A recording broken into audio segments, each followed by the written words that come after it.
Hello friends, स्वागत है आपके अपनी यूट्यूब चैनल श्लोक स्टडी क्लासेस में। तो हम पढ़ रहे थे क्लास 10th का मैथ का चैप्टर नंबर 4 जिसका नाम है द्विघात समीकरण।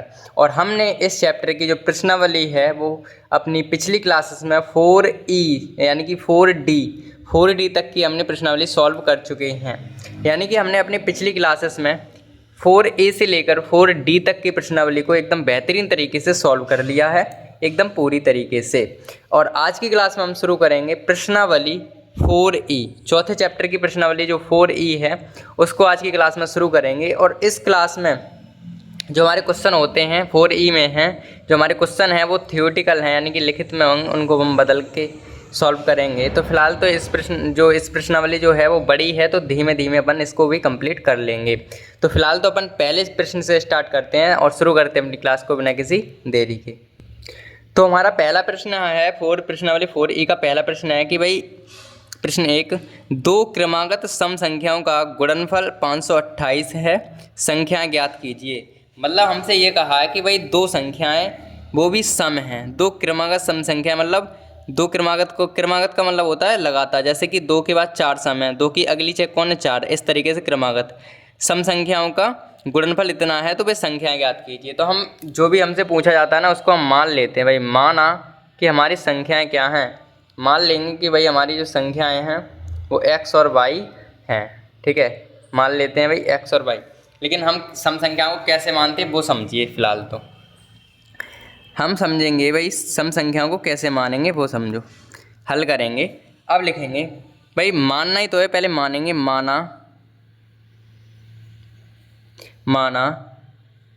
दो क्रमागत सम संख्याएं, हम सम संख्याओं को मानते हैं एक फॉर्मेट में। देखो जो सम संख्याएं होती हैं उसको हम मानते हैं भाई, फॉर्मेट इसका होता है एक मान 2x प्लस के, एक तो हमने मान लिया भाई, एक तो 2x जो होती है उसको मान लिया। देखो माना दो सम संख्या, एक तो 2x के फॉर्मेट में हो सकती है और दूसरी हमारे पास क्या हो सकती है भाई, एक सम संख्या 2x हो सकती है और इसमें और अगली क्या हो सकती है भाई, अगली माना दो क्रमांक सम संख्या 2x तथा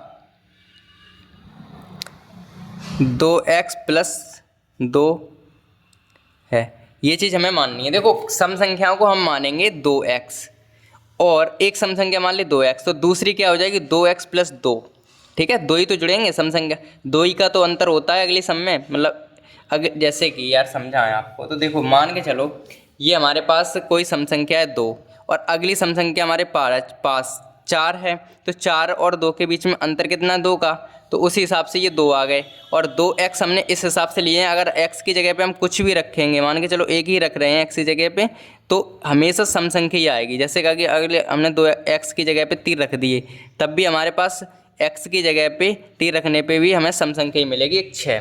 तो इस तरीके से हमें से सम संख्या ऐसे मानते हैं भाई, माना दो सम संख्याएं, एक 2x है तथा 2x प्लस 2 है, इस तरीके से हमने मान लिया। ठीक है सर, मान लिया। अब हमने प्रश्न क्या कह रहा है कि भाई दोनों संख्याओं का गुणनफल हमारे पास 528 है, तो हम कर लेते हैं भाई कि प्रश्नानुसार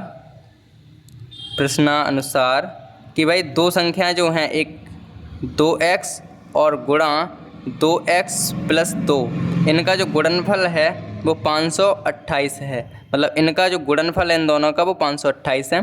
तो इनको सॉल्व करेंगे तो 2 दूनी 4x स्क्वायर प्लस 2 दूनी 4x बराबर 528, इस तरीके से ही हो गया। अभी दिख नहीं रहा है, अब दिखेगा, ठीक है, दिख रहा है भाई। एक मिनट, हम ब्राइटनेस थोड़ी बढ़ा लें, ब्राइटनेस कम कैसी है, ठीक है। तो 4x square plus 4x plus 528 ही हो गया, इसका इसमें गुणा किया 4x स्क्वायर, इसका इसमें करे 4x और ये ऐसे के ऐसे आ गए। इससे हम लिख सकते हैं भाई 4x स्क्वायर प्लस के 4x और माइनस के इनको इधर ले आएंगे तो 528 और बराबर 0, ठीक है, ये हमारे पास आ गए। अब हमें एक चीज़ दिख रही होगी भाई, अगर हम एक काम करें, अपनी कैलकुलेशन को आसान करना चाहें, फिलहाल तो हम समीकरण इसको सॉल्व करके आंसर ले सकते हैं, लेकिन हमें कैलकुलेशन कम करनी है तो हम पूरे समीकरण में से 4 कॉमन लेंगे। तो यहाँ लिख देंगे भाई समीकरण जो है ये मान लीजिए ये समीकरण आया, समीकरण 1 में से 4 कॉमन लेंगे, 4 कॉमन लेने पर। 4 कॉमन लेने का मतलब है सबके नीचे बट्टे में 4 आ जाएंगे, सबके नीचे, और सबके नीचे 4 आएंगे तो देखो 4 से 4 कट जाएंगे, एक्स स्क्वायर बचेगी। यहाँ पर भी 4 से 4 कट जाएंगे, एक्स बचेगी। इसमें 4 का भाग देंगे तो 4 एकन तो 4 हो गए, ठीक है। 4 एकन 4, 4 तिये 12 हो गए, और 4 दूनी 8, तो 132 हमारे पास ये हो गया, ठीक है। तो ये समीकरण बना, इसको हम सॉल्व कर लेंगे अपने, जैसे भी करना है कैसे भी कर लो, क्योंकि हमसे इसमें कहा तो है नहीं कि मूल सूत्र द्वारा किए कि केस सूत्र से किए, जो तुम्हें इच्छा है वो सॉल्व उससे करेंगे अपन। तो सिंपल वाले से कर लेंगे। देखो 132 सेकंड 132, इसको तोड़ लेते हैं भाई। तोड़ने की कैलकुलेशन हम अलग ही करेंगे क्योंकि कोई पता है दिक्कत हो जाती है फिर। देखो इसको अगर हम सॉल्व करें तो देखो 132 का इधर करेंगे तो 132 ही हो जाएंगे, ठीक है। और 132 को हम इस तरीके से तोड़ेंगे, बीच में कितने आ जाए हमारे पास, बीच में हमारे पास एक एक्स बच जाए, तो हम इसको तोड़ दे सकते हैं भाई 11 × 12 में। अब देखो 11 × 12 को अगर हम करेंगे तो 132 आएंगे, और लेकिन हम 11 में से 12 घटाएंगे तो कितने आ जाएंगे 32, लेकिन अगर हम एक आ जाएगा। अगर हम 12 आगे कर लें, 12 आगे कर लें और 11 पीछे करें तो एक बचेगा, तो हम 12 आगे लिखेंगे और पीछे 11, और ये काम तो करना आता ही होगा भाई। एक्स स्क्वायर प्लस के 11 नहीं 12x और माइनस के 11x और माइनस के 132 बराबर 0, यानी कि हमने 12x में से 11x घटाएंगे तो 1x बचेगा, वही हिसाब है। तो यहाँ से x कॉमन मिल रही है तो x प्लस के 12 बचे जाएंगे, यहाँ से माइनस के 11 हमें कॉमन मिलेंगे तो x 11 का इसमें भाग देंगे तो हमारे पास जाएगा 12 बार, और इनको बराबर 0 करेंगे। एक बार x माइनस 11 बराबर 0 कर लेंगे, और एक बार x प्लस के 12, यानी कि इनको एक बार लिख लेंगे, इनको एक बार लिख लेंगे, ठीक है। अब आगे करेंगे क्या होगा वो देखते हैं।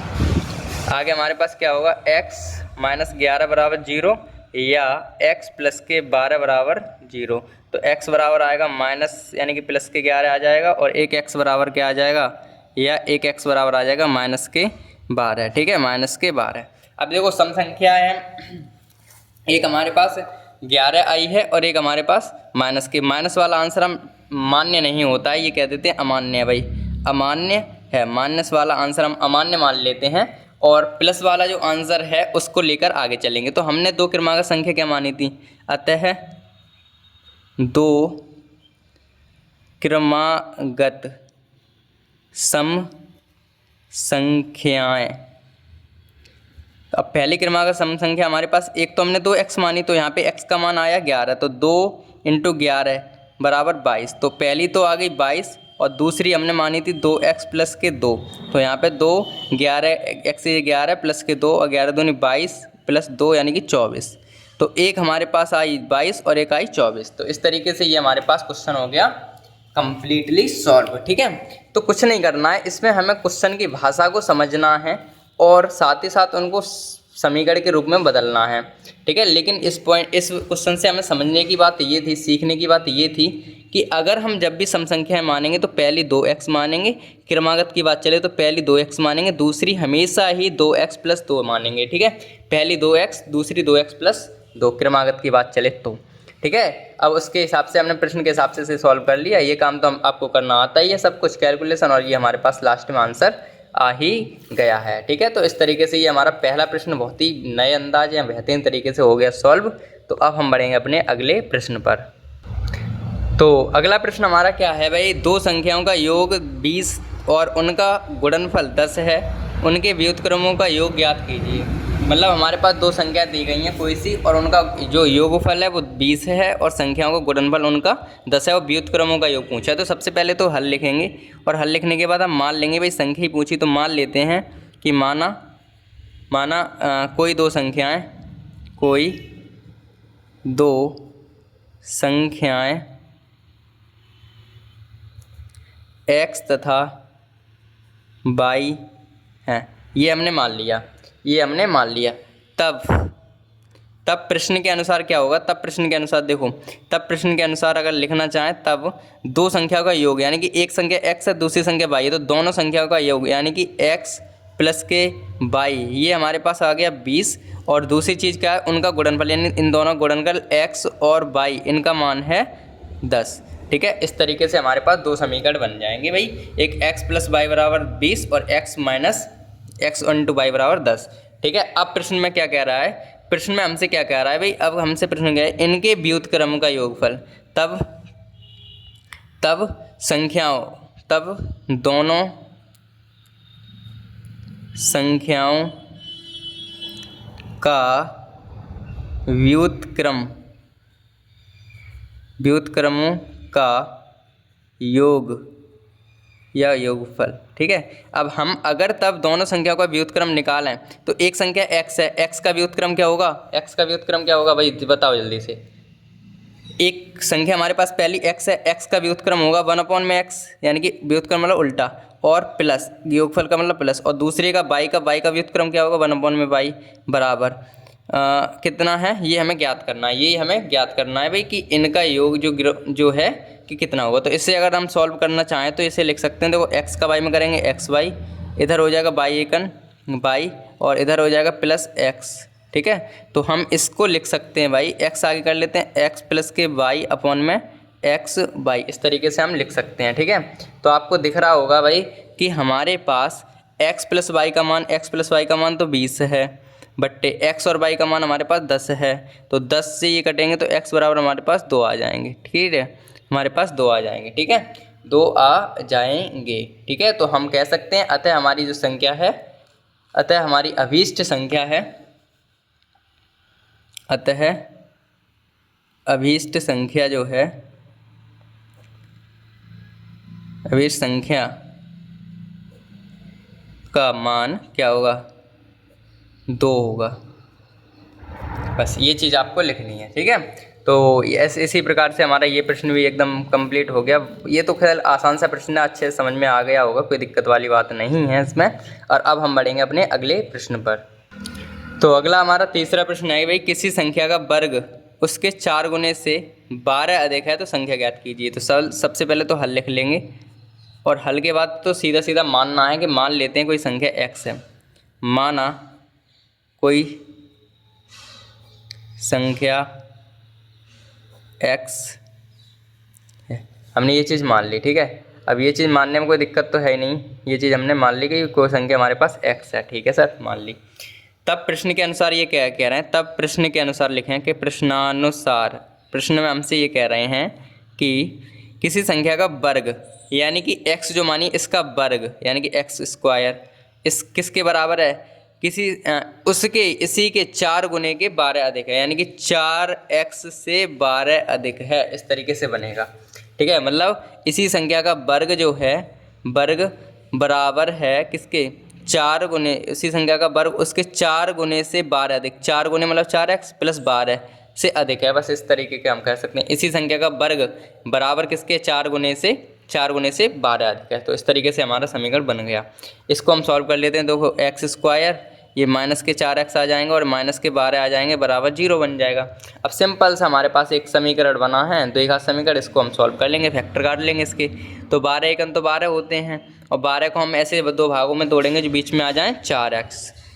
तो हम कह सकते हैं x square minus 6x plus के 2x और माइनस के 12 बराबर 0। तोड़ना तो आता ही होगा, अब तो भाई लास्ट प्रश्नावली चल रही है, इतना तो काम करना आता ही होगा। तो हम कह सकते हैं x माइनस के 6 यहाँ बचेंगे, और प्लस के 2 यहाँ से ले लें तो x प्लस माइनस के 6 यहाँ बच जाएंगे, बराबर 0। ठीक है, यानी कि हमारे पास जो आएगा x प्लस के 2 एक आएगा, और एक आएगा x माइनस के 6, x प्लस के 2। तो यहाँ से आगे कर लेंगे अपन।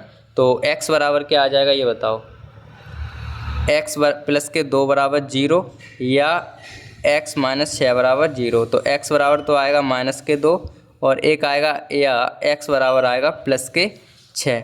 इस तरीके से ये प्रश्न में हमारे पास जो माइनस वाला वो है, जो संख्या है हमारे पास क्या आ गई हमारे पास संख्या है भाई। अब तो आपको अच्छे से पता है कि हम क्या करते हैं, माइनस वाला अमान्य मान लेते हैं ना, हमारे पास माइनस वाला अमान्य है, तो हमारे पास संख्या क्या होगी भाई 6 होगी। तो अतः लिख सकते हैं, अतः हमारी संख्या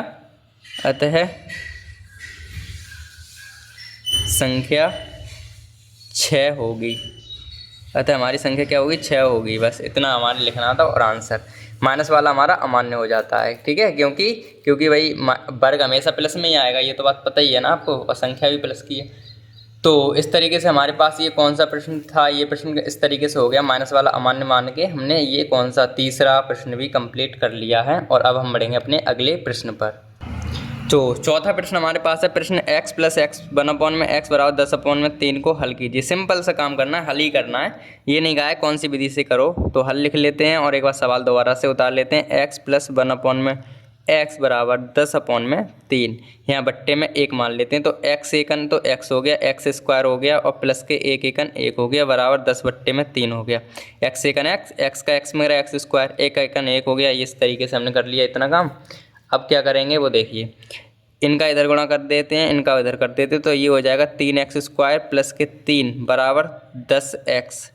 सबको इधर ही लिया है तो 3x स्क्वायर माइनस के 10x और प्लस के 3 तो इधर है ही और बराबर 0, माइनस के 10x इधर आ गए। ठीक है, तो ये हमारे पास समीकरण 1 बन गया और इसे सॉल्व करना है। बस 3 त्रिका 9 कर देंगे और हमारे पास जो फैक्टर बनेगा उसको हम कर लेंगे। तो 3 त्रिका 9, तो ऐसे हम तोड़ेंगे x स्क्वायर माइनस 9x और माइनस की 1x और प्लस के 3 बराबर 0। तो इस तरीके से 9x प्लस 9x और 1x 10x बन जाएंगे। यहाँ से 3x कॉमन मिल रहे हैं तो यहाँ पे बचेगा x माइनस के 3 और माइनस के 1 यहाँ से ले लेंगे तो x माइनस के 3 यहाँ बन जाएंगे। ठीक है, ये काम अच्छे से आपको करना आता ही होगा अब तक तो भाई।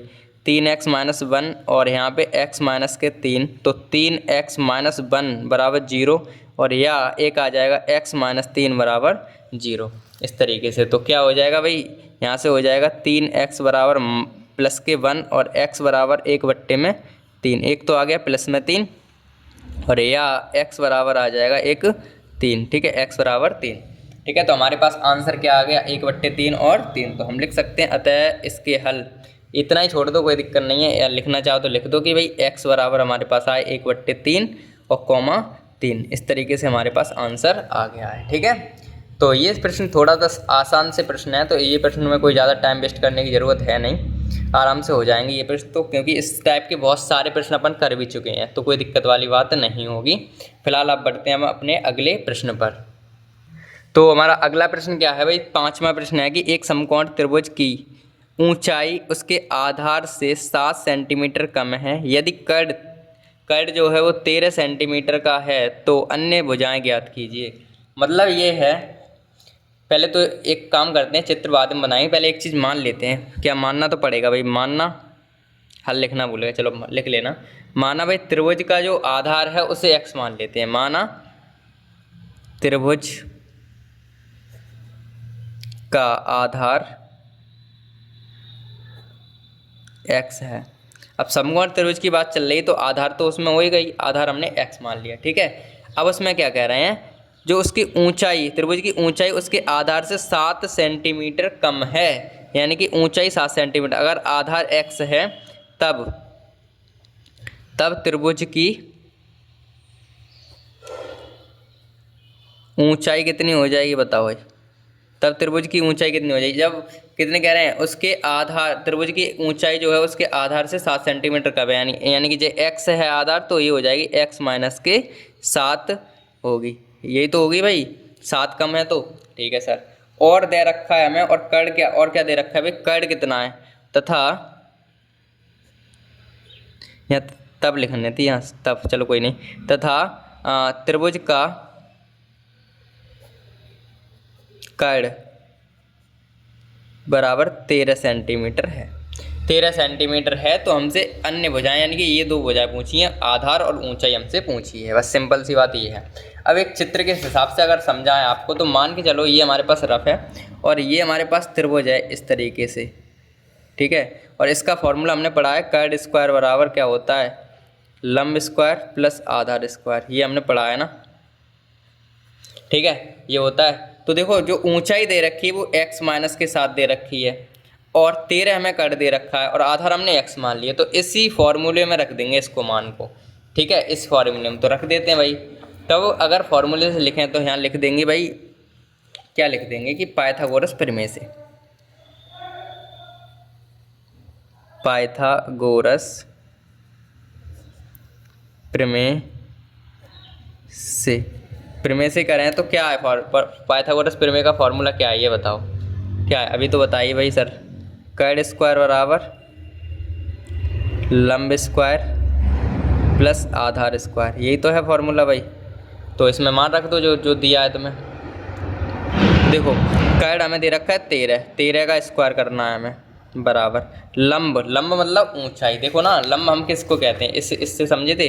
लंब हमारे पास यही है और ऊंचाई तो यही होगी भाई। लंब हमारे पास ये होता है ना सीधे सीधे, तो ऊंचाई भी यही है। तो ऊंचाई और लंब एक ही बात है। तो ऊंचाई हमारे पास ये है या लंब ये है, तो हम यहाँ लिख देंगे x माइनस के 7 का स्क्वायर प्लस जो आधार है वो हमारे पास x है, यानी कि x का स्क्वायर। ठीक है, इसे हम सॉल्व कर लेंगे आगे। तो क्या होगा, देखो 13 का स्क्वायर तो 169 होता है, बराबर यहाँ पे a माइनस बी का होल स्क्वायर यानी कि एक्स स्क्वायर माइनस प्लस 7 का स्क्वायर 49 माइनस 2ab यानी कि 2 दूनी 2 7 7 दूनी 14 और 1 14x हो गए। यहाँ पे 14x प्लस के एक्स स्क्वायर ये हो गए। ठीक है, इस तरीके से। तो इसे हम सॉल्व करें तो देखो एक्स स्क्वायर तो हम इधर ही रन देते हैं और इनको भी इधर ही ले आते हैं। तो क्या होगा, देखो एक चीज़ देखोगे यहाँ पे, तो एक्स स्क्वायर और एक्स स्क्वायर जो है ये एक्स स्क्वायर एक जेरी तो दोनों जुड़ जाएंगे, 2x स्क्वायर हो जाएंगे। एक एक्स स्क्वायर और एक x square 2 square plus minus के 14x तो हमारे पास हैं और प्लस के 49 भी हैं और ये वाले उधर जाएंगे तो माइनस के 169 हो जाएंगे और ये 0 बच जाएगा। तो हम इसको ऐसे लिख सकते हैं भाई 2x स्क्वायर माइनस 14x और इनको इनमें से घटा देंगे भाई। जब हम 149 में से 169 में से 49 घटाएंगे तो हमारे पास माइनस के 100 कितने बच जाएंगे, 120, 9 में से 9, हाँ 120 ही बचेंगे और बराबर 0 जो इधर था वो इधर लिख दिया। हमारे पास समीकरण इस तरीके से बन गया द्विघात। अब हमें सिंपल सा इसको सॉल्व करना है यू करके। तो अगर हम इसमें से 2 कॉमन ले लें, अगर सब में 2 कॉमन ले लें तो क्या होगा, पूरे समीकरण में समीकरण 1 मान लेते हैं इसे, समीकरण 1 और यहाँ लिख देंगे समीकरण 1 से 2 कॉमन लेने पर, कॉमन लेंगे तो यहाँ पे बट्टे में 2 आ जाएंगे सबके, तो यहाँ से एक्स स्क्वायर बचेगी माइनस यहाँ 7 बचेंगे और माइनस 2 छिंग 12 यानी 60 बच जाएंगे। ये हमारे पास समीकरण बन जाएगा। इसको सॉल्व हम कर लेंगे। तो 60 एकन 60 को हम इस तरीके से 2 भागों में तोड़ेंगे जो हमारे पास कितने आ जाए प्लस के 7, तो 12 पंजे 60 होते हैं। तो एक्स स्क्वायर 12 हम माइनस के चाहिए ना, तो माइनस के 12 तो हम कर लेंगे, प्लस के 5 में से माइनस के 12x घटेंगे तो हमारे पास 7x बचेंगे और माइनस के 60 हैं, यानी कि माइनस के 12 में से प्लस के 5 घटा दिए। फिर सिंपल से काम ये है। तो यहाँ से x कॉमन दिख रही है तो x प्लस के 5 यहाँ बच गए। यहाँ से माइनस के 12 कॉमन देखेंगे तो यहाँ पे x प्लस के 5 बच जाएंगे, 12 पंजे 60 होते हैं। ठीक है, तो इस तरीके से ये हो गया हमारे पास x माइनस के 12 और ये हो गया x प्लस के 5। तो ये हो जाएगा x माइनस 12 बराबर 0, तो x बराबर आएगा हमारे पास 12 और एक आ जाएगा हमारे पास x प्लस के 15 बराबर 0, यानी कि x बराबर माइनस के 15। एक हमारे पास माइनस के 15 आ गया। ठीक है, अब आपको पता है भाई माइनस का जो आंसर होता है हम उसको नहीं लेते हैं, ये अमान्य माना जाता है क्योंकि लंबाई और ऊंचाई वगैरह होती है वो माइनस में नहीं होगी। ये अमान्य है, अमान्य है, अमान्य है ये। अब जब अमान्य है तो हम प्लस वाला यूज करेंगे अगला काम करने के लिए। तो देखो हमने ऊंचाई जो त्रिभुज का आधार x माना, x का मान हमारे 12 आ गया, तो x का मान तो 12 आ गया। ठीक है, तो हम लिख सकते हैं अतः त्रिभुज की क्या मानी थी, आधार, त्रिभुज का आधार 12 प्लस वाला 12 किस में सेंटीमीटर चलना है तो सेंटीमीटर है। तब क्या ऊंचाई क्या हो जाएगी भाई, तब ऊंचाई क्या मानी थी हमने x माइनस 7 यानी कि x 12 माइनस 7। तो ये हमारे पास कितने बच जाएंगे भाई 3 और 5 यानी कि 5 सेंटीमीटर हमारी ऊंचाई हो जाएगी। तो हमसे ये 2 पूछी थी भाई कि आधार बताइए, अन्य 2 वजह बताइए, यानी कि आधार हमारे पास 12 सेंटीमीटर आ गया और जो ऊंचाई है वो इतने सेंटीमीटर आई है। ठीक है, अब क्योंकि हमारे पास सेंटीमीटर में लिख गया है यहाँ पे तो सेंटीमीटर में आंसर आ रहे हैं। ठीक है, ध्यान से देखना है भाई। इसमें यहाँ 13 सेंटीमीटर था तो 13 सेंटीमीटर है और यहाँ पे 7 सेंटीमीटर, तो सेंटीमीटर में सब चल रहा है तो आंसर भी हमारे सेंटीमीटर में ही आएंगे। तो यहाँ पे हम लिख देते हैं इतने सेंटीमीटर हमारे आंसर आ गए। ठीक है, तो इस तरीके से हमारा कौन सा प्रश्न हो गया कंप्लीट, 5वां भी प्रश्न एकदम कंप्लीट हो गया है। और अब हम बढ़ेंगे अपने अगले प्रश्न पर। तो अगला प्रश्न है भाई कि 6वां की किसी धनात्मक संख्या और उसके धनात्मक वर्गमूल का योग जो है वो 12 है, संख्या ज्ञात कीजिए। तो सबसे पहले तो भाई मान लेते हैं कि माना हमने संख्या मान ली, माना कोई संख्या x है, माना कोई संख्या x है, ये मान लिया। ठीक है सर, मान लिया। तब हमारे प्रश्न के अनुसार क्या कह रहा है, प्रश्नानुसार हमसे क्या कहा जा रहा है वो समझो। तब हमसे प्रश्न के अनुसार ये कह रहे हैं कि किसी संख्या धनात्मक संख्या जो हमने x मानी है वो और इसका वर्गमूल, इसका जो संख्या है इसका वर्गमूल यानी कि रूट में इन दोनों का योग है जो 12 है। तो हमसे संख्या पूछी हैं, ठीक है। इसको सॉल्व करना है इसको हमें। तो रूट हटाने के लिए हम क्या करें, एक काम करते हैं, जो रूट वाली चीज़ होती है ना वो एक साइड रखो, रूट वाली चीज़ हम एक साइड रख लेते हैं और बाकी चीज़ को दूसरी साइड भेजेंगे। कैलकुलेशन थोड़ी आसान हो जाएगी इस तरीके से। रूट वाली इधर रख दिया और बाकी चीज़ इधर भेज दिया। अब हम दोनों पक्षों में वर्ग कर देंगे, दोनों पक्षों में वर्ग करने पर जब हम दोनों पक्षों में वर्ग करेंगे तो यहाँ से रूट हट जाएगा यानी कि x आ जाएगा, बराबर यहाँ पे आ जाएगा 12 माइनस एक्स के ऊपर स्क्वायर, ठीक है। हमारे पास क्या आ जाएगा, 12 माइनस एक्स के ऊपर स्क्वायर आ जाएगा। तो यहाँ पे आगे बढ़ा लेते हैं इसे, इन दोनों के ऊपर स्क्वायर, इसके ऊपर स्क्वायर आ गया, इसके ऊपर स्क्वायर आ तो इस रूट हट गया। या फिर लगा देते हैं अगली लाइन में हटा देंगे, लो ये दोनों में स्क्वायर कर दिया, यहाँ पर भी स्क्वायर यहाँ पर भी स्क्वायर, तो ये स्क्वायर हटेगा तो एक्स बचेगी। यहाँ पे देखो ए माइनस बी का होल स्क्वायर यानी ए का स्क्वायर 144, 12 का स्क्वायर 144 माइन प्लस बी का स्क्वायर यानी कि एक्स स्क्वायर माइनस 2ab, 12 दूनी 24 एक्स, ये बनेगा। तो हम क्या करेंगे, एक्स जो है वो उधर ले जाएंगे। तो एक काम करो, बराबर 144 तो है ही, ठीक है, और प्लस की एक्स स्क्वायर भी है, माइनस के 24 हैं, और ये वाली एक्स जो बची इधर ले जाएंगे तो माइनस की एक्स हो जाएगी ये, तो इधर 0 बचे। तो हम इसे लिख सकते हैं भाई क्या, इसे हम क्या लिख सकते हैं भाई, इसे हम लिख सकते हैं एक्स स्क्वायर 24 में से 24 और एक 25 एक्स तो ये हो गया, और प्लस के 144 ये हो गया, बराबर 0। इस तरीके से हमारे पास ये समीकरण बना, एक्स स्क्वायर माइनस 25 एक्स और प्लस 144 बराबर 0। तो इसे हमें सॉल्व करना है सिंपल सा, ठीक है। तो 144 एकन 144 होते हैं, ठीक है। अब इनको हम तोड़ेंगे तो 144 इंटू 144 हो जाएंगी। अब हम जब 144 को यहाँ पे कर लेते हैं, 144 एकन 144, इनको ऐसे दो भागों में तोड़ेंगे हम, जो बीच में आया 25, ठीक, बीच में कितने आ जाए 25। तो 16 निम्मा कितने होते हैं हमारे, 144 होते हैं, और 16 और 9 अगर हम जोड़ दें तो कितने आ जाएंगे, 25 आ जाएंगे, ठीक है। तो 25 ही हमें चाहिए, लेकिन माइनस के चाहिए तो दोनों माइनस में ले लेंगे, बस सिंपल सी ये बात है। तो यहाँ आ जाएंगे x square minus 9x minus 16x और प्लस के 144। इस तरीके से हमारे आगे काम, माइनस के 16 माइनस के 9 25 हो गए माइनस के। तो यहाँ से x कॉमन है तो x माइनस के 9 बचेंगे, यहाँ से माइनस के 16 कॉमन है तो x माइनस के 9 यहाँ बचेंगे। तो यहाँ आएंगे x माइनस के 16 बराबर 0 या एक x माइनस के 9 बराबर 0। तो x बराबर आएगा प्लस के 16 और एक आएगा x बराबर कितना, ये माइनस प्लस के 9 16 आ गया, और एक आ गया x बराबर 9, ठीक है। एक आ गया हमारे पास x बराबर प्लस के 16 और x बराबर, एक मिनट रुकना, यहाँ पे प्लस का था ना, यहाँ पे माइनस आ गया, ठीक है, माइनस आ गया, माइनस आ गया, माइनस आ गया, चलो ठीक है।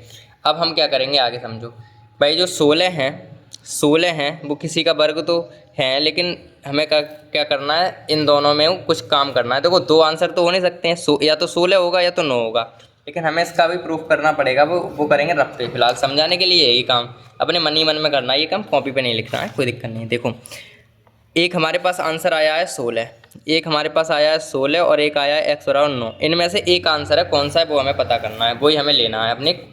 अब हम इससे सेटिस्फाई करेंगे। अब हमने क्या कहा था, हमारे प्रश्न में कह रहा है वो संख्या हमें लेनी है जो x प्लस के x और रूट में x, यानी कि x की जगह पे हम इन दोनों वैल्यू को रख के देखेंगे कौन सी सेटिस्फाई हो रही है, कौन सी बराबर आ रही है 12 के, तो वो देख लेते हैं। तो हमारे सेटिस्फाई करनी कुल मिला के x बराबर 12।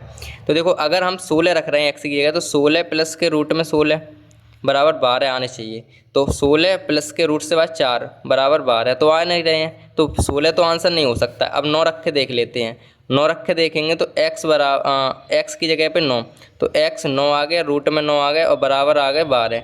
तो 9 तो हुए ही, ये 3 बाहर आएंगे तो 12, और 12 9 3 12 बराबर 12, यानी कि आंसर हमारा 9 वाला सही है। तो हम लिख देंगे भाई कि रूट में जो केवल 16 है ये तो अमान्य है, ये तो नहीं हो सकता, लेकिन x बराबर 9 है हमारा, ठीक है, x बराबर 9 है। तो हम केवल लिख देंगे अपना आंसर कि अतः हमारी संख्या क्या होगी, अतः संख्या 9 होगी।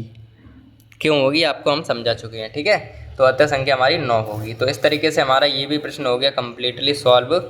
जो 6वां प्रश्न था वो भी कम्प्लीटली सॉल्व हो गया है। और अब हम बढ़ेंगे अपने अगले प्रश्न पर। तो हमारा 7वां प्रश्न है, क्या कह रहे हैं कि किसी संख्या और कोई संख्या है और उसके व्युत्क्रम का योग दे रखा है 4, तो संख्या ज्ञात कीजिए। तो हम हल लिखेंगे और हल लिखने के बाद मान लेंगे कि संख्या कोई x है। माना कोई संख्या x है और x है, तब प्रश्न के अनुसार क्या कह रहा है, प्रश्नानुसार कि भाई संख्या जो है कोई संख्या यानी कि ये संख्या मानी x और इसके व्युत्क्रम 1/x बराबर इन दोनों का योग हमारे पास 4 है। यानी कि संख्या और व्युत्क्रम यानी कि संख्या और इसके व्युत्क्रम बराबर 4 है। इसको हमें सॉल्यूशन करना है, बस काम खत्म हो जाएगा हमारा। तो बट्टे में तो 1 मान लेते हैं, तो यहाँ से आ जाएगा x एकन x स्क्वायर प्लस के 1/1 बराबर 4 1 एकन 1, तो x का इधर कर देंगे तो x स्क्वायर प्लस के 1 बराबर 4 और यहाँ पे आ जाएगा x स्क्वायर, यहाँ पे 1 मिनट रुकना, 4x, इसका 4x हो जाएगा। तो ये हो जाएंगे 4x और प्लस के 1 बराबर 0। इस तरीके से हमारे पास ये समीकरण बन गया x स्क्वायर माइनस 4x है। अब हम एक एकन तो एक होंगे, अब ऐसे हम इसे 2 फैक्टर तो कर नहीं पाएंगे क्योंकि भाई इसके फैक्टर होंगे नहीं, क्योंकि एक एकन एक, जब हमारी फैक्टर वाई विधि काम नहीं करती तो हम श्रीधराचार्य वाला फॉर्मूला लगा देते हैं। भाई श्रीधराचार्य फॉर्मूला लगाएंगे इस वाले में, तो समीकरण 1 से यहाँ लिखेंगे समीकरण 1 से a बराबर हमारे पास 1 आएगा, b बराबर हमारे पास माइनस के 4 आएगा और c बराबर 1 आ जाएगा। तब हमारे पास x बराबर क्या होता है minus b plus minus under root में b square minus 4ac upon में 2a। इस तरीके से हम ये वाला फॉर्मूला लगा के इसे सॉल्व कर लेंगे। तो x बराबर क्या आ जाएगा माइनस b, यानी कि माइनस के b तो हैं ही, ये माइनस के 4 हैं तो ये प्लस के 4 हो जाएंगे, प्लस माइनस अंडर रूट में b का मान है 4 4 चौक 16 माइनस 4 इंटू a का मान हमारे पास 1 है और c का मान भी 1 है अपॉन में 2 इंटू a का मान हमारे पास 1 है। तो x बराबर हमारे पास आएंगे 4 प्लस माइनस रूट में और 4 एकन 4 16 में से जब 4 घटाएंगे तो कितने बचेंगे हमारे पास 12 और अपॉन में 2 एकन 2। इस तरीके से हमारे बच जाएंगे। ठीक है, x बराबर हम 4 प्लस और 12 को लिख सकते हैं 2 रूट में 3 अपॉन में 2, तो हम इसको कर सकते हैं अलग अलग, यानी कि x बराबर 4/2 प्लस माइनस 2 रूट में 3/2 में 2, 2 से 2 कट गए, 2 से ये कट गए, तो हमारे पास ये बचे 2, x बराबर बचा 2 प्लस माइनस रूट में 3। ये हमारे पास क्या आ गया इसका आंसर। ठीक है, ये हमारे पास इसका आंसर आ गया। ठीक है, तो जो 7वां प्रश्न है वो भी एक आसान सा प्रश्न था और अच्छा से प्रश्न हो गया 7वां कम्प्लीटली सॉल्व। और अब हम बढ़ेंगे अपने अगले प्रश्न पर। तो हमारा 8वां प्रश्न है कि भाई 2 संख्याओं का योग 13 है और उनके वर्गों का योग 89 है, तो संख्या ज्ञात कीजिए। ठीक है, मतलब कोई 2 संख्याएं उनका योग जो दे रखा है वो 13 है और उनके वर्गों का योग 89 है। तो पहले तो संख्या मान लेते हैं, अब इस प्रश्न को हटा देते हैं, ध्यान से समझेंगे और आगे को। तो अगर प्रश्न को हटा के आगे सॉल्यूशन इसका करें तो क्या होगा वो देखिए। अब 1 मिनट जरा रुकिए। हाँ, अब ठीक है। तो अगर हम इसको सॉल्यूशन करना चले तो ये हमारे पास प्रश्न था ना ये, तो 2 संख्याओं का पहले मान लेते कि हल लिखो और मान लो भाई, माना कोई 2 संख्याएं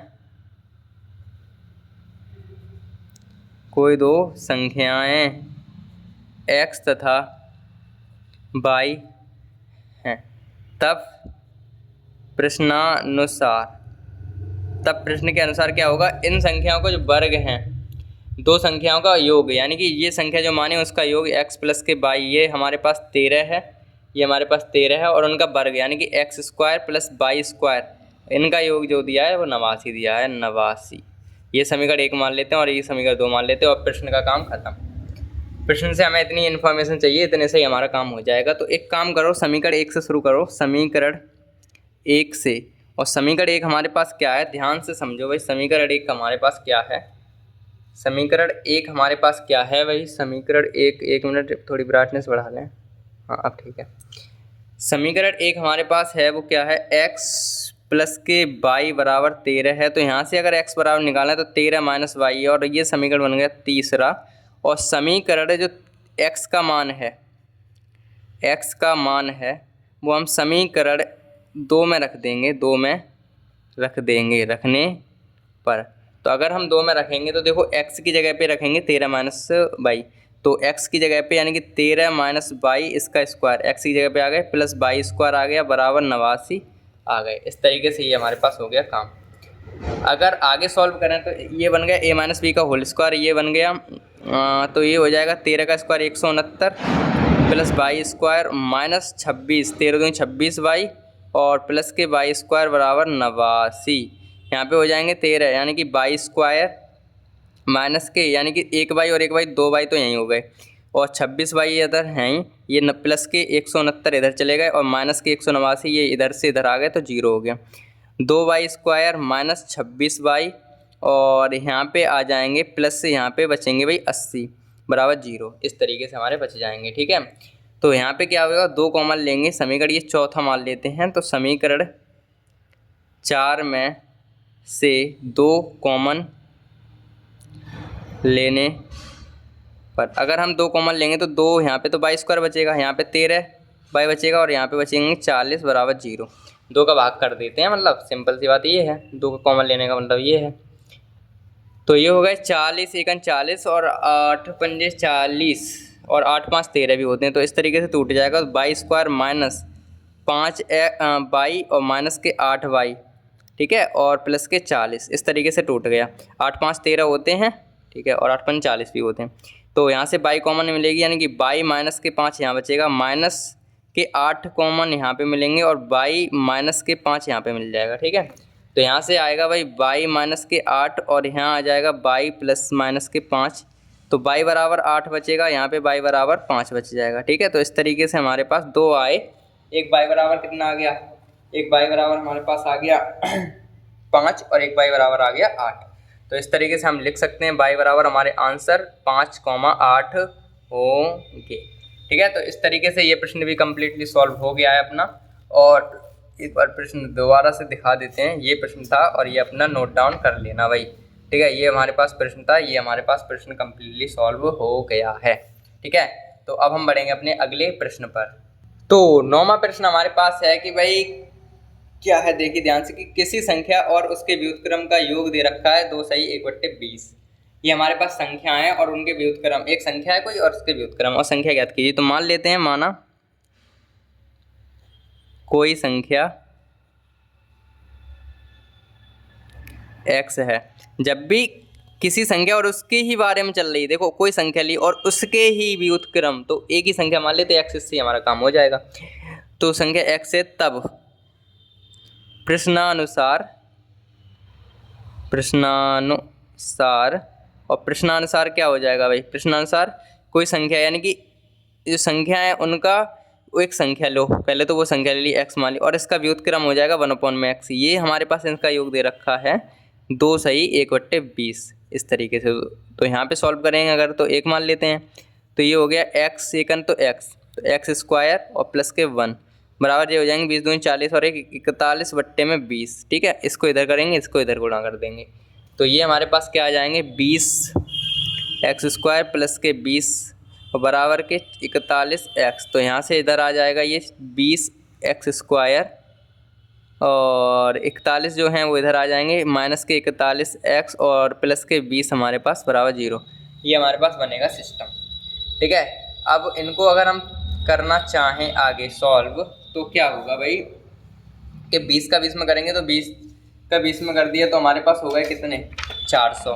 ठीक है, तो हमारे पास 20 का 20 में कर रहा है तो हमारे पास 400 है और 400 को हम इस तरीके से तोड़ेंगे 2 भागों में, जो हमारे पास कितने आ जाएं, जोड़ने पे 41 आ जाएं, वो भी किसके, माइनस के। ठीक है, माइनस के 41 आ जाएं, तो हम गुणा कर देंगे भाई 16 और 25 का, और अगर 16 और 25 का गुणा करेंगे तो हमारे पास 400 आएंगे और 16 और 25 अगर जोड़ेंगे तो हमारे पास 41 आ जाएंगे। ठीक है, तो हमारे पास कितने आ जाएंगे, 41 आ जाएंगे। तो इसी को हम कर लेंगे, तो यहाँ पे लिखेंगे भाई 20x स्क्वायर माइनस के 16x और माइनस के कितने आए थे भाई 25x और प्लस के 20। तो अगर इनको जोड़ोगे आप, देखो माइनस के 16 और ये जोड़ोगे तो 41 होंगे और 16 और 25 का गुणा करोगे तो 400 आएंगे। ठीक है, तो यहाँ से अगर हम कॉमन लेने की बात करें तो 4x तो कॉमन यहाँ से मिल रहा है। ठीक है, यहाँ पे मिल जाएगा 4x कॉमन, देखो 4x कॉमन मिलेगा, 4 पंजे 20 यानी कि 5x यहाँ बचेगा और 4 चौक 16 यानी कि 4 चौक 16, यानी कि 4 यहाँ पे बच जाएंगे। इस तरीके से ये बचेंगे, ठीक है। और यहाँ पे कॉमन क्या मिल जाएगा, माइनस के 5, तो 5 25 यानी कि 5x और 5 चौक 20 यानी 4। ये हमारे पास सिस्टम बनेगा, ये हमारे पास हो गया काम। तो अगर हम और काम करें थोड़ा सा तो क्या होगा वो देखिए अब, कि भाई अगर हम 4x माइनस 5 अलग ले लें और 5x माइनस 4 अलग ले लें, तो यहाँ से आ जाएगा 4x माइनस 5 बराबर 0, या यहाँ पे आ जाएगा 5x माइनस 4 बराबर 0, इस तरीके से, ठीक है। तो ये हो गया भाई 4x बराबर 5 और x बराबर आएगा 5/4, एक तो ये आ गया। और या ये हो गया 5x बराबर 4 और x बराबर 4/5। इस तरीके से ये हमारे पास आंसर इनके आ गए, ठीक है।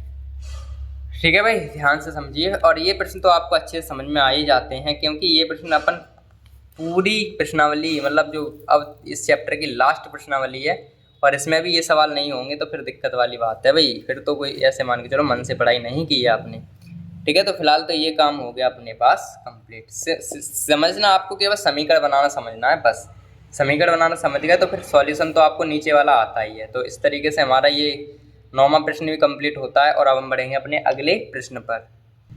तो हमारा 10वां प्रश्न है वो बहुत ही पिछली वाले की तरह एक मतलब पीछे जो अपनी 9वां प्रश्न क्या वैसा ही है। देखो, एक संख्या है और दूसरी संख्या व्युत्क्रम, उनका योगफल ये है, ज्ञात कीजिए। तो वही काम कर लेंगे हल। और माना कोई संख्या x है, ये मान लिया, तब प्रश्न के अनुसार अगर x प्लस, एक तो x वो संख्या लेनी है और उसका व्युत्क्रम 1/x, इसका योग दे रखा है 6 सही 1/6, ये दे रखा है। तो इसे सॉल्व करेंगे तो x का ऐसे करेंगे x² प्लस 1/x, ये बनेगा 6 6 36 और 1 37/x, 6 यहाँ बन जाएंगे। इनका इधर गुणा कर देंगे तो ये बन जाएगा 6x² प्लस के 6 और बराबर के 37x। तो इधर ले आएंगे तो 6x² माइनस के 37x, और ये हमारे पास क्या बच जाएंगे भाई, प्लस के 6 बराबर 0। इसको हम सॉल्व करेंगे सिंपल तरीके से। अब हमारे पास जगह इसमें कम है क्योंकि नीचे एक प्रश्न लिखा है, तो हम थोड़ा सा इसको इधर कर लेंगे।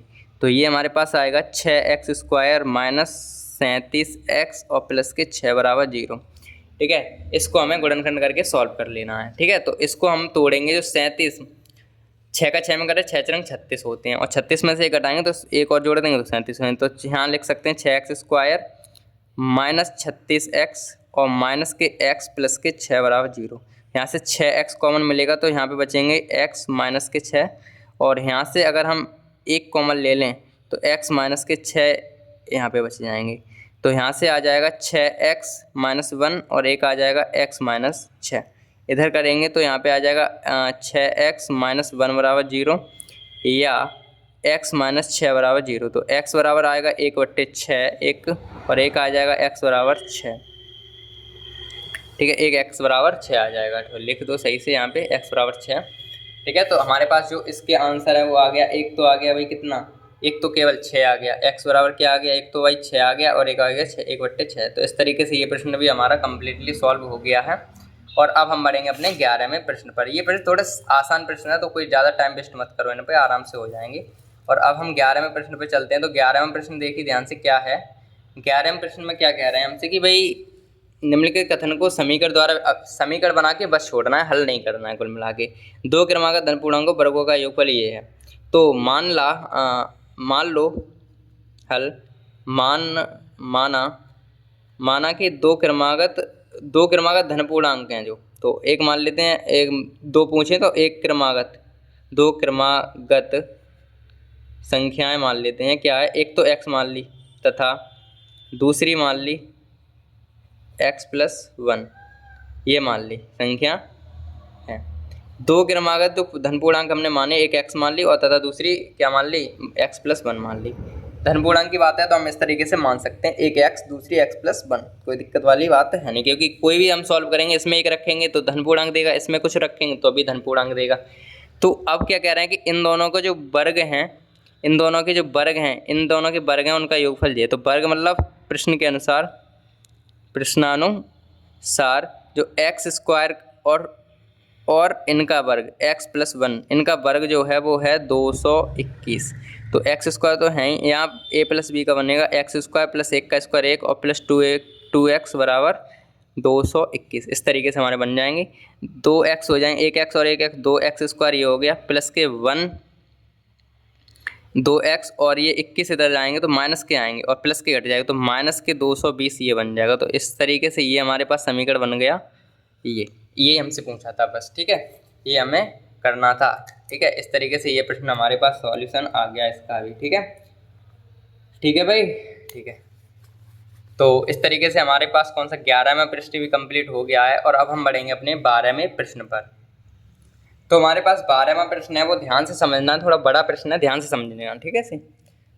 तो हमारे पास प्रश्न है, एक आयताकार मैदान की लंबाई उसकी चौड़ाई की 2 गुने से 9 मीटर अधिक है। यदि मैदान का क्षेत्रफल इतना वर्ग मीटर हो तो मैदान की लंबाई और चौड़ाई ज्ञात कीजिए। लंबाई और चौड़ाई पूछी है, ठीक है। तो एक काम करो, हल लिखो और एक चीज़ देखो लंबाई का क्लू हमें दे रखा है, लंबाई उसकी चौड़ाई से 9 मीटर, तो लंबाई तो हमें निकल जाएगी, पहले चौड़ाई मान लेते हैं। तो माना आयताकार मैदान की चौड़ाई x मीटर है, तब लंबाई क्या हो जाएगी भाई, उसकी लंबाई चौड़ाई से 2 गुने, यानी कि चौड़ाई हमने x मानी, इसके 2 गुने से 9 मीटर अधिक है, ये इतने मीटर हो जाएगी, इतने मीटर होगी। ये हमने लंबाई और चौड़ाई निकालनी है अपनी, मतलब लंबाई चौड़ाई को हमने मान लिया x और लंबाई हमारे पास आ गई 2x + 9, ठीक है सर। अब इसमें कह रहे हैं इन दोनों का जो क्षेत्रफल है, तो यहाँ लिखेंगे भाई आयताकार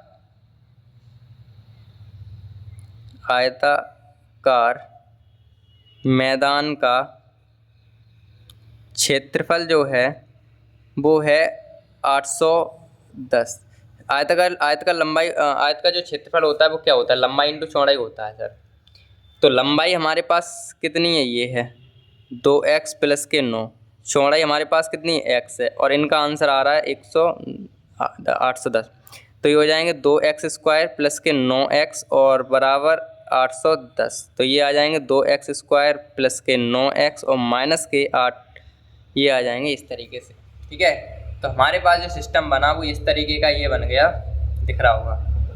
अब देखो आपको एक सजेशन दे रहे हैं, अगर आपको बड़े बड़े नंबर दिखें और आपको गुणनखंड करना नहीं आ रहा है तो आप सीधा धराचार लगा दीजिए, उसमें गुणनखंड करने की हमें ज़रूरत नहीं पड़ेगी, ठीक है। तो गुणनखंड नहीं हो रहे हैं तो उसके जिस सवाल के आप गुणनखंड नहीं कर पा रहे तो सीधा धराचार लगा दीजिए। समीकरण इसको 1 मान लेते हैं और इसमें समीकरण 1 से हम काम करेंगे। 1 से a बराबर तो हमारे पास 2 आ गया, b बराबर हमारे पास 9 आ गया और c बराबर माइनस के 810 आ गया, ठीक है। ये हमारे पास आ गए a b c के मान। अब इसको अगर सॉल्व करें तो x बराबर क्या होता है, -b ± अंडर रूट में v² - 4ac अपॉन में 2a, ये तो होता है।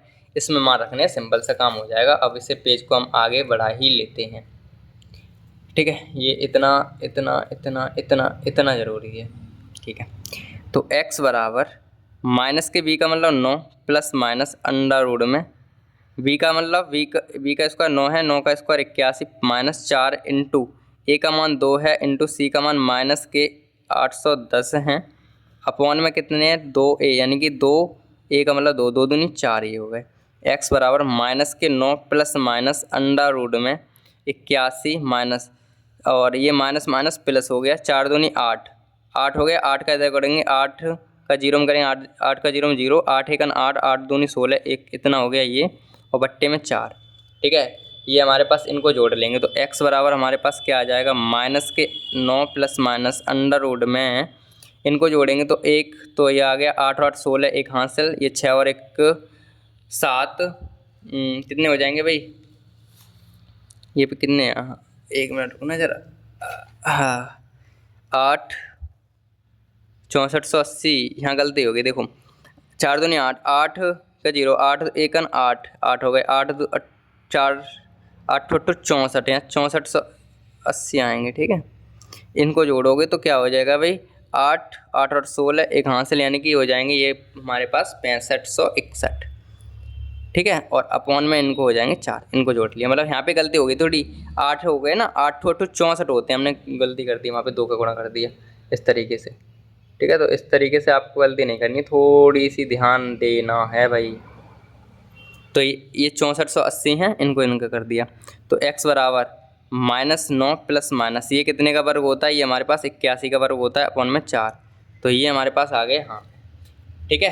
तो अब अगर हम आगे बढ़ाए हैं तो आगे बढ़ाने के लिए हमें एक बार प्लस चिन्ह लेना पड़ेगा, एक बार माइनस। तो x बराबर हमारे पास आ गया अभी -9 प्लस माइनस 81 अपॉन में 4। अब माइनस चिन्ह लेंगे, अगर माइनस चिन्ह लेने पर, तो माइनस चिन्ह लेंगे तो x बराबर आएगा -9 माइनस के 81 अपॉन में 4। तो x बराबर आएगा माइनस के कितने 90 हो जाएंगे, और अपॉन में 4, और 4 से काटेंगे तो हमारे पास 22.5 आ जाएगा ये। ठीक है, जब हम माइनस पॉइंट लेंगे तो माइनस के आ जाएंगे ये। अब ये मान्य होगा नहीं क्योंकि अमान्य है, क्योंकि माइनस में लंबाई वही होती नहीं है, अमान्य है क्योंकि माइनस में लंबाई और चौड़ाई होती नहीं है, और माइनस का आंसर हम मानते भी नहीं हैं। तो अब हम प्लस ले लेंगे भाई।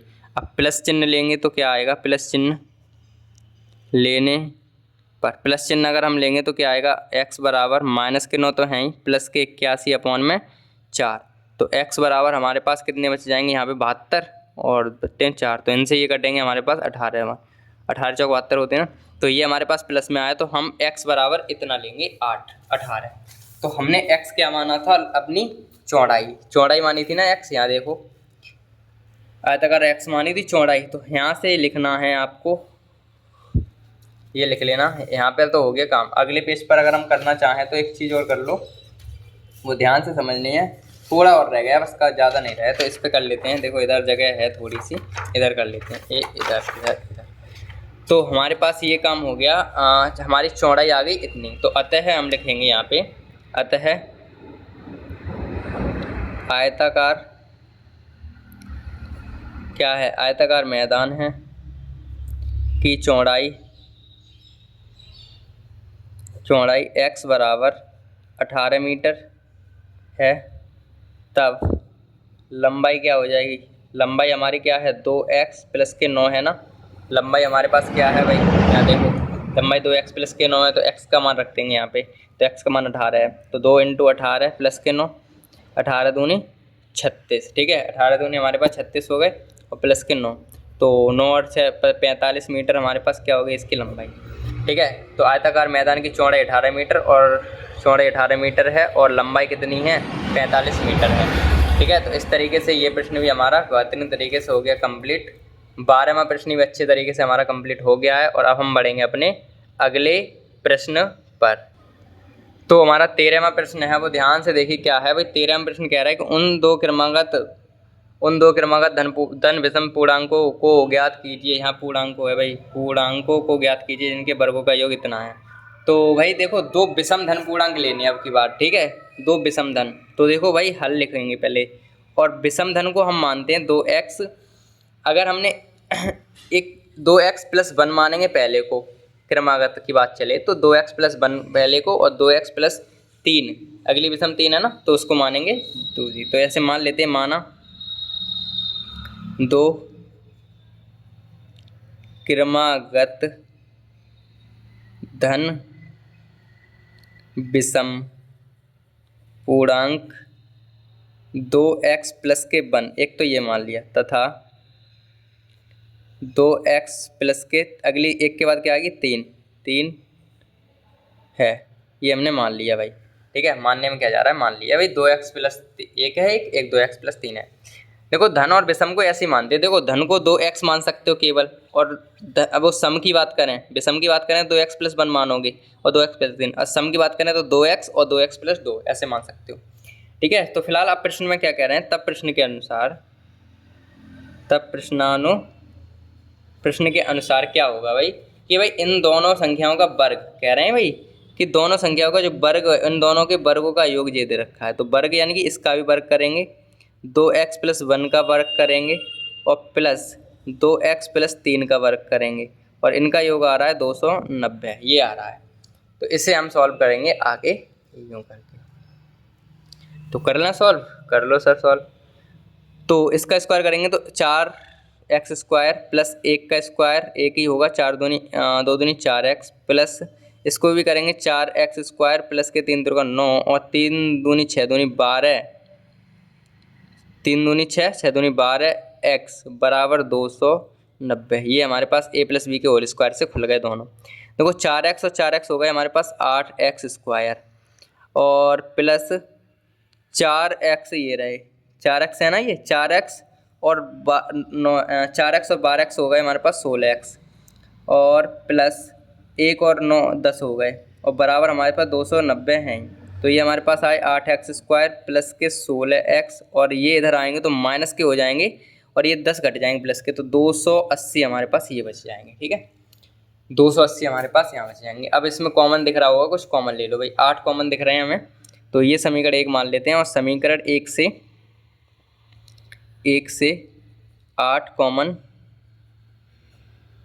लेने पर जब हम 8 कॉमन लेंगे तो यहाँ पे आ जाएगा एक्स स्क्वायर प्लस के 8 दूनी 16 यानी कि 2x और माइनस के 35 बार ये हो जाएगा भाई 8 3 24 और 8 5 40, हाँ 35 बार हमारे पास ये हो जाएंगे। ठीक है, तो इसको हम सॉल्व कर लेंगे समीकरण को अच्छे तरीके से। तो ये आ गया यहाँ पे, ये जो समीकरण आया इस पर हम फैक्टर काट लेंगे। तो देखो 35 सेकंड 35 हो गए और 35 को हम इस तरीके से तोड़ेंगे, बीच में आ जाए 2 तो 5 सत्ते 35 होते हैं, 7 में से 2 घटा दो, 7 में से 5 घटा देंगे तो x square minus 7x plus के 7x माइनस के 5x माइनस के 35 बराबर 0।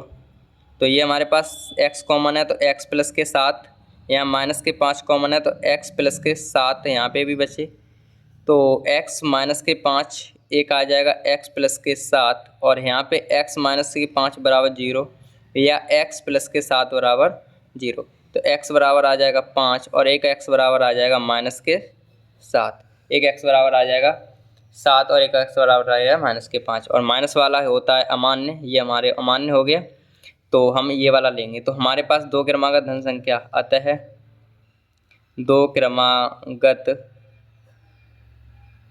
धन विषम पूर्णांक विषम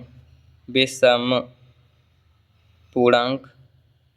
अब धन का है तो माइनस वाला तो कटना ही था, क्योंकि धन का है तो धन का तो हमें ज़रूरत है नहीं, माइनस वाले की ज़रूरत है नहीं, प्लस वाले की ज़रूरत है, तो माइनस वाला तो वैसे भी कट जाएगा, धन की तो चाहिए तो माइनस वाला तो कट जाएगा, इसीलिए अमान्य हो गया, ये प्लस का बचा। तो पूर्णांक हो गया यहाँ पे। तो पूर्णांक क्या माना था हमने पहला 2x प्लस के 1, तो क्या होगा 2x की जगह 5 प्लस के 1 यानी कि 5 दूनी 10 प्लस 1 यानी कि 11, 11 हो गया। तथा दूसरा क्या हो जाएगा, दूसरा हमारे पास हो जाएगा 2x प्लस के 3 माना था, 2 × 10 5 प्लस के 3 तो 10 प्लस 3 यानी कि 13, तो एक हमारे पास 13 आ जाएगा, एक हमारे पास 13 आएगा, एक 3 आएगा। ठीक है, तो इस तरीके से हमारा ये प्रश्न हो गया कंप्लीट। ठीक है, अब थोड़ी स्पीड के साथ चल रहे हैं क्योंकि 2 प्रश्न और अपन करेंगे, फिर कल की वीडियो में करेंगे, आगे कल करेंगे। तो फिलहाल 13वां प्रश्न हो गया कंप्लीट और अब हम बढ़ेंगे 14वें प्रश्न पर। तो हमारा 14वां प्रश्न है, क्या एक ऐसी आम की बगिया है बगिया बनाना संभव है कि जिसकी लंबाई चौड़ाई से 2 गुनी हो और उसका क्षेत्रफल 800 मीटर हो, और यदि है तो उसकी लंबाई और चौड़ाई ज्ञात कीजिए। हमें लंबाई और चौड़ाई उसकी पता करनी है, बस सिंपल सी बात ये है। ठीक है, तो मान लेते हैं हल, क्या मान लेते हैं कि माना भाई बाग की जो बाग है, जो बगिया है, उसकी चौड़ाई x मान लेते हैं और लंबाई अपने आप पता चल जाएगी क्योंकि लंबाई 2 गुनी करनी है बस। तो माना बाग की चौड़ाई x मीटर है, तब बाग की लंबाई कितनी भाई, लंबाई चौड़ाई से 2 गुनी हो, 2 गुनी यानी कि 2x मीटर होगी ये। ठीक है, अब हमसे क्या कह रहे हैं भाई, इसका जो क्षेत्रफल है, क्षेत्रफल 800 मीटर होना चाहिए। तो बाग का आयताकार बाग है ना, हाँ ठीक है, लंबाई और चौड़ाई तो आयत ही होगा। तो बाग का क्षेत्रफल बराबर हमें दे रखा है 800 वर्ग मीटर, ये गलत टाइप हो गया, वर्ग मीटर होना चाहिए वहाँ पे, क्षेत्रफल की बात चल रही तो वर्ग मीटर में ही आते हैं। ठीक है, तो बाग का क्षेत्रफल होता है लंबाई इंटू चौड़ाई, लंबाई हमारे पास 2x है, चौड़ाई हमारे पास x है, बराबर 800 आना है। तो ये हो जाएंगे 2x स्क्वायर बराबर 800, यहाँ से x स्क्वायर बराबर 400, क्योंकि 2 से ये कट गए, तो x बराबर आ जाएगा रूट में 400, और रूट में 400 का मतलब बाहर निकलेंगे तो 20 के मान में, तो 20 मीटर हमारे पास क्या आ जाएगी। हमने क्या मानी थी, x का मान माना था क्या, चौड़ाई, तो चौड़ाई तो आ गई 20 मीटर। तो लिख देंगे अतः बाग की चौड़ाई x मीटर है तथा बाग की लंबाई कितनी है, 2x है ना, यानी कि 2 इंटू, यहाँ पे x नहीं लिखेंगे, यहाँ पे 20 मीटर है, 20 मीटर है, तथा बाग की लंबाई कितनी है, 2 इंटू x का मतलब 20, यानी कि 40 मीटर है। तो लंबाई और वो निकल के आ गई भाई 20 और 40 होंगे। तो इस तरीके से हमारा ये भी प्रश्न कम्प्लीटली सॉल्व हो गया है 14वां। और अब हम बढ़ेंगे लास्ट में प्रश्न यानी कि 15वें प्रश्न पर। तो हमारा अगला प्रश्न है भाई क्या निम्नलिखित स्थिति संभव है, मतलब जो हमें स्थिति दे रखी है वो संभव है या नहीं ये बतानी है। यदि है तो उनकी वर्तमान आयु ज्ञात कीजिए। अगर दोनों मित्रों की आयु का योगफल 20 है, ये शर्त चल कर यहाँ से, दो मित्रों की आयु का योग 20 है, 20 वर्ष है, 4 वर्ष बाद उनकी 50 वर्ष पूर्व उनकी आयु वर्षों में का गुणनफल 48 था। ये जो शर्त हमें दी गई, पहले तो ये पता, इससे हम समीकरण बनाएं। तो सबसे पहले हल लिखेंगे, हल लिख लिया, और हल लिखने के बाद हम मान लेते हैं कि एक मित्र की जो लंबाई है वो आयु है, माना मित्र यदि 2 मित्र, हाँ तो 2 मित्र में माना एक मित्र की आयु x वर्ष है, तो मित्र की आयु का योग एक x वर्ष है, तो आयु का योग है 20 वर्ष, टोटल 20 है, मतलब 2 मित्र की आयु है उनका योग दे रखा है 20 वर्ष है, ठीक है।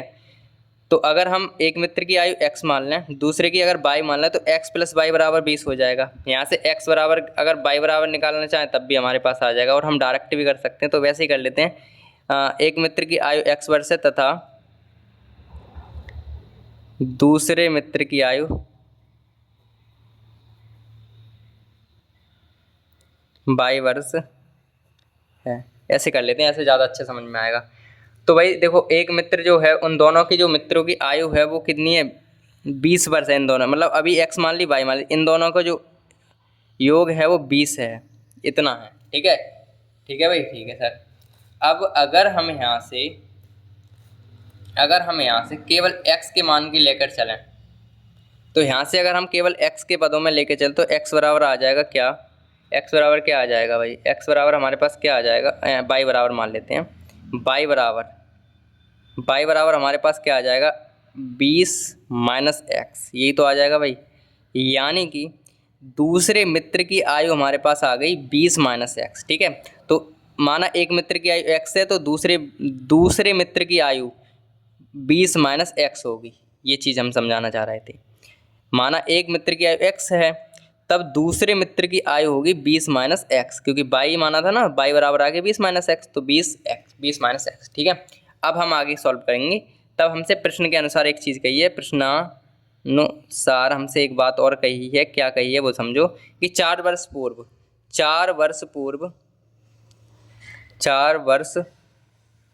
पूर्व दोनों मित्रों की